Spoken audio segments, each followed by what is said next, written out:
कहते हैं, यदक्षरं वेदविदो वदन्ति विशन्ति यद्यतयो वीतरागाः यदिच्छन्तो ब्रह्मचर्यं चरन्ति तत्ते पदं संग्रहेण प्रवक्ष्ये। प्रत्यक्षदर्शी महापुरुष जिसे अविनाशी कहते हैं, वीतराग महापुरुष, परम विरक्त जिसमें प्रवेश करते हैं, जिसे चाहने वाले ब्रह्मचर्य आदि कठोर व्रतों का पालन करते हैं, उस परम पद को मैं संक्षेप में कहूंगा।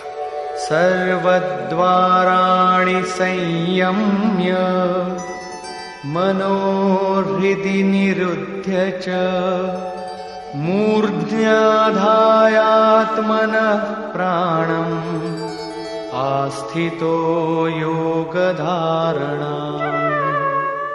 संपूर्ण इंद्रियों के दरवाजों को संयमित कर, वासनाओं से समेट कर, मन को हृदय देश में स्थिर कर, अंतःकरण में योग विधि धारण कर।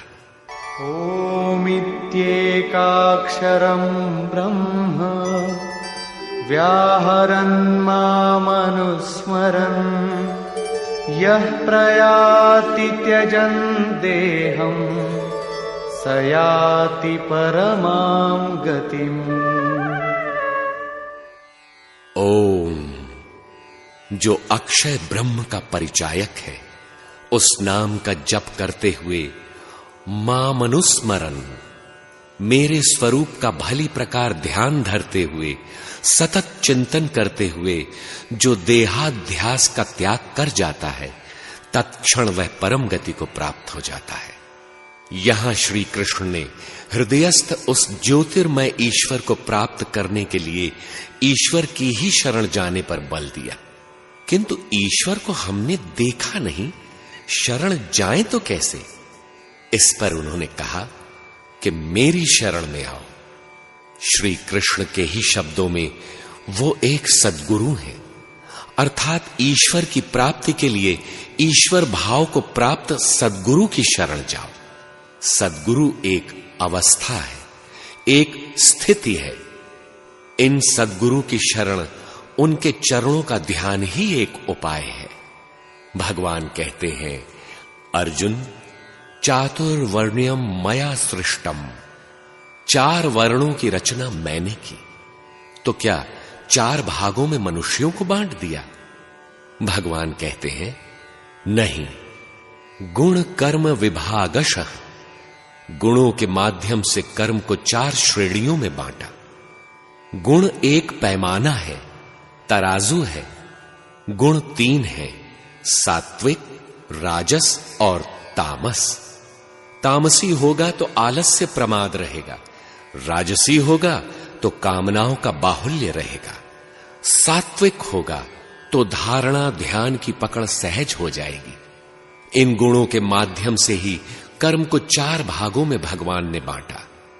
योग विधि यज्ञ है, उसे क्रियान्वित करना कर्म है। गीता के अनुसार कर्म केवल आराधना है, चिंतन है, योग की निश्चित विधि है।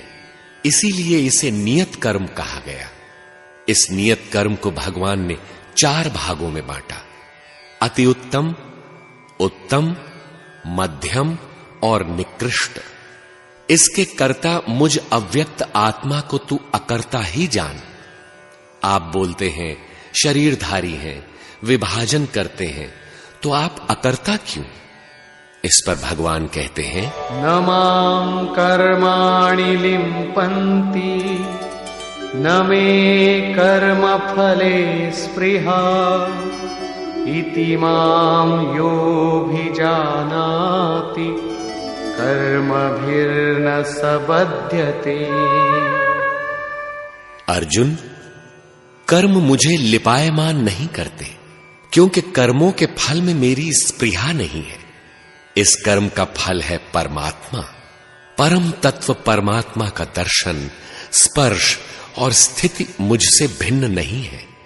मैं वही अव्यक्त स्वरूप हूं। कर्मों का फल मुझसे विलग नहीं है। इतिमाम यो अभिजानाति, इस स्तर से जो भी मुझे जान लेता है उसे भी कर्म नहीं बांधते। श्री कृष्ण जो भी रहे हों, पुरुषोत्तम परब्रह्म, वह स्थिति सबके लिए सुलभ है। इसी आशय को यहां महर्षि पतंजलि ने भी प्रस्तुत किया कि ईश्वर का वाचक प्रणव है, उसका जप करें और उसके अर्थ स्वरूप ईश्वर का चिंतन करें, जो सर्वज्ञ है, गुरुओं का गुरु है, सद्गुरु है। किंतु शरीर के अंतराल में कुछ ऐसे विघ्न हैं जो जप और ध्यान में मन को टिकने ही नहीं देते। इस पर कहते हैं, ततः प्रत्यक्षेतनाधिगमोऽप्यन्तराय भावश्च। उक्त साधन नाम अर्थात ओम के जप और ईश्वर सद्गुरु के ध्यान के अभ्यास से अंतराया भाव, अंतराय अर्थात विघ्नों का अंत हो जाता है तथा अंतरात्मा के स्वरूप का ज्ञान हो जाता है। जिन विघ्नों का अभाव हो जाता है वे कौन है? इस पर कहते हैं,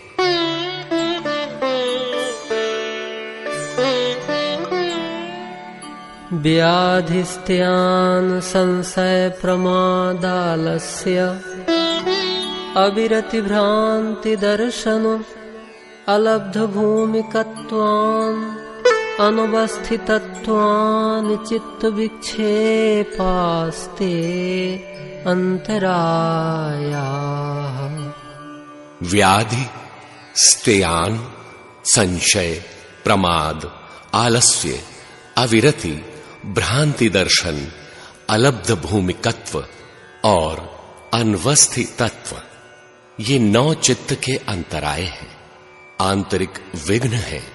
बाह्य संग दोष न होने पर भी साधक को भीतर ही भीतर उद्वेलित कर देते हैं, जिससे साधन में मन नहीं लगता। इन विघ्नों में सर्वप्रथम व्याधि अर्थात रोग है। शरीर या किसी इंद्रिय में रोग उत्पन्न हो जाना, चित्त का उससे प्रभावित हो जाना और चिंतन छूट जाना व्याधि है। दूसरा विघ्न स्त्यान अर्थात चित्त की अकर्मण्यता है। इच्छा होने पर भी साधन में प्रवृत्त न होने का स्वभाव स्त्यान है। योग साधन के फल में अथवा अपनी ही शक्ति में संदेह हो जाना संशय है।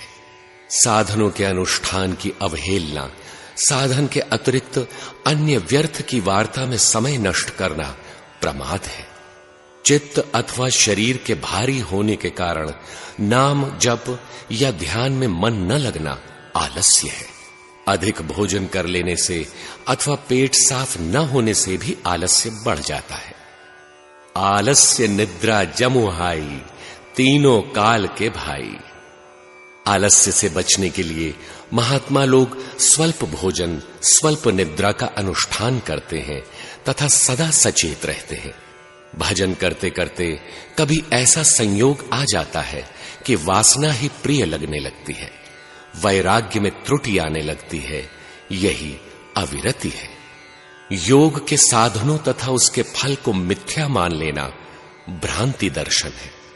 साधन करने पर भी योग की भूमिकाओं में स्थिति का प्राप्त न होना अलब्ध भूमिकत्व है। इससे साधक का उत्साह भंग हो जाता है। योग साधन से किसी भूमिका में चित्त की स्थिति होने पर भी उसमें चित्त का न ठहरना अनवस्थित तत्व अंतराय है। ईश्वर प्रणिधान, ओम के जप तथा ईश्वर के सतत ध्यान चिंतन से ये अंतराय भली प्रकार शांत हो जाते हैं।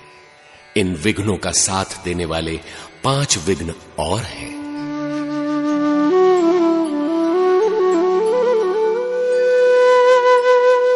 दुःखदार मनस्यांग में जयत्वा श्वास प्रश्वासा विक्षेप सह भुवः। दुख, मन का क्षोभ, अंगों में कंपन, अनियमित श्वास प्रश्वास, ये 5 विघ्न विक्षेप सह भुवः। व्याधि, स्त्यान, संशय, प्रमाद आदि उपर्युक्त 9 विक्षेपों के साथ उत्पन्न होते हैं।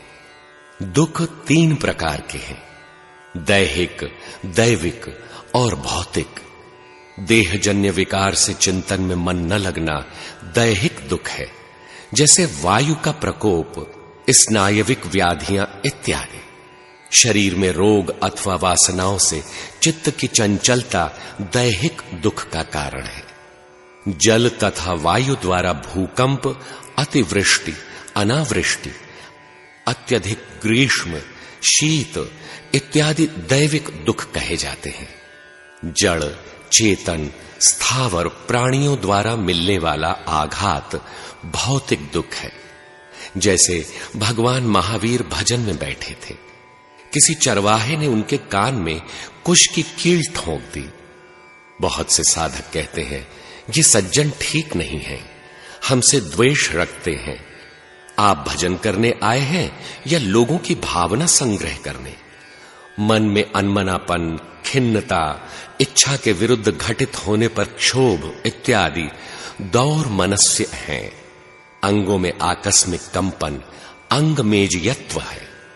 चिंतन में सुरत स्थिर होते ही जिस पल मन विचारों से रिक्त होता है, शरीर को एक झटका सा लगता है।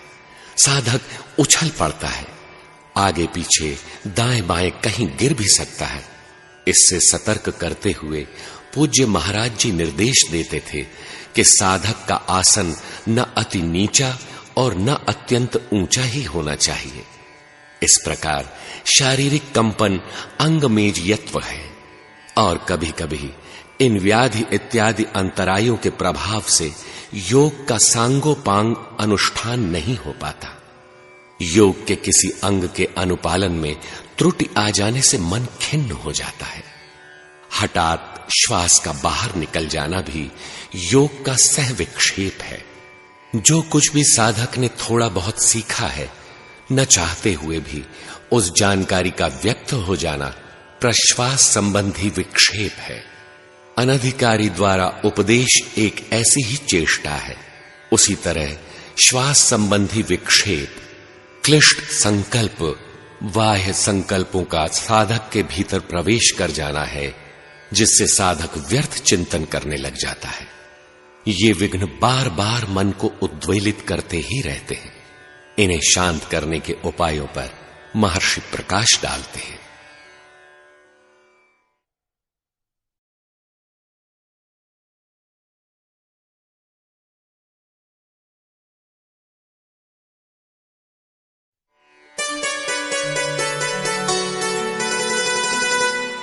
तत्प्रतिषेधार्थम् एकतत्वाभ्यासः। उन विक्षेपों तथा उपविक्षेपों को दूर करने के लिए एक तत्व का अभ्यास करना चाहिए।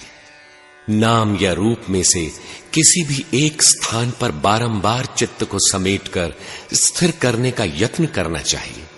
क्षण में नाम, क्षण में रूप ऐसा नहीं। जिसमें मन अधिक लगता हो, उसी में अधिक देर तक अभ्यास बढ़ाएं। इस प्रकार करने से विघ्न शांत होकर चित्त वृत्ति भजन में लगने वाली हो जाती है। साधक संसार में रहकर ही भजन करता है। भले बुरे लोग टकराते ही रहते हैं, उनसे निर्लेप रहने की विधि बताते हैं।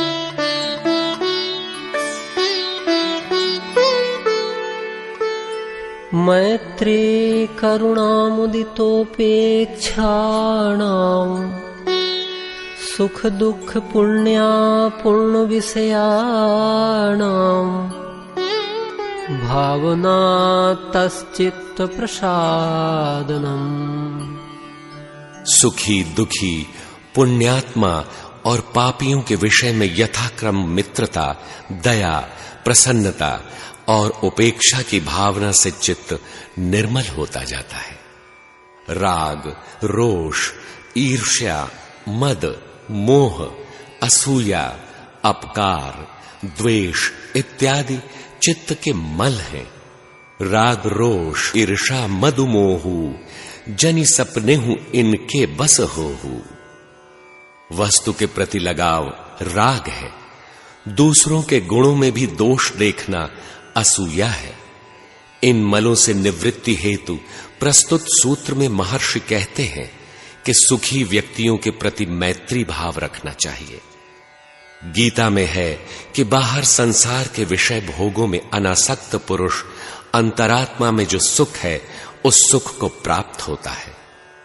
वह पुरुष परब्रह्म परमात्मा के साथ मिलन से युक्त आत्मा वाला है, इसलिए वह अक्षय सुख का अनुभव करता है, जिस सुख का कभी क्षय नहीं होता।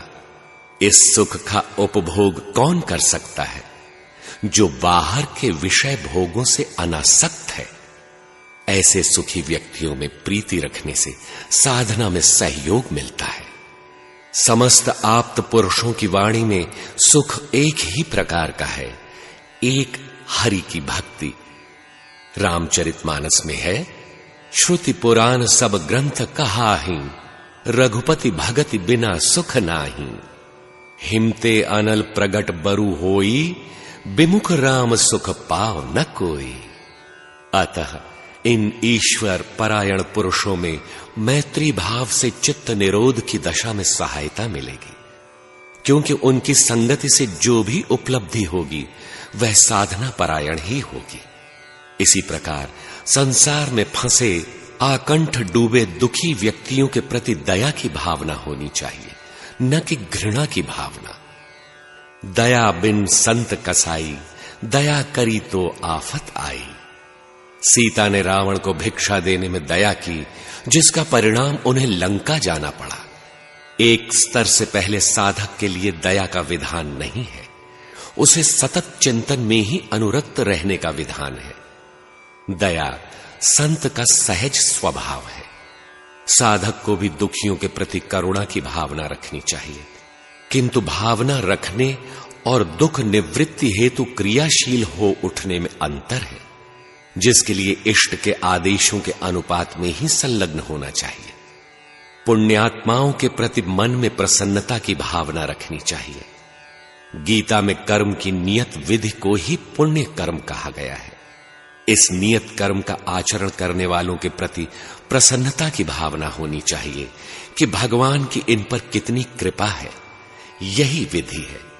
इन्हीं सोपानों पर मुझे भी चलना है, न कि उनकी नकल करने लगे या उनमें दोष ढूंढने लगे। पापात्मा अर्थात जो पतन की ओर उन्मुख हैं, ऐसे लोगों का संसर्ग होने पर उनके गुण दोषों से तटस्थ रहना चाहिए। उदासीन नित रहिय गोसाई, खल परिहर्य स्वान की नाई। उसका त्याग नहीं, असंग रहना चाहिए। व्यक्ति बुरा नहीं होता, उसकी परिस्थिति ही ऐसी है। आप उनसे कुछ ग्रहण न करें। इन भावनाओं से चित्त निर्मल होने लगता है।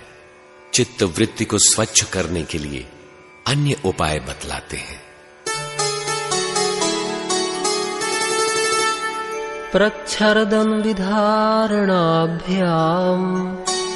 वा प्राणस्य, अथवा प्राणवायु को बारंबार बाहर निकालने और रोकने के अभ्यास से भी चित्त स्थिर होता है। श्वास को बाहर निकालें, जितना संभव हो उसे बाहर रोकें। बार बार श्वास बाहर निकालें और रोकें। 4-6 बार भी ऐसा करने से दूषित वायुमंडल बाहर हो जाता है। चिंतन में बैठने पर मन शीघ्र एकाग्र होता है। चिंतन, भजन, नाम, रूप में मन अधिक लगता है। चित्त को स्थिर करने का एक अन्य उपाय महर्षि बतलाते हैं।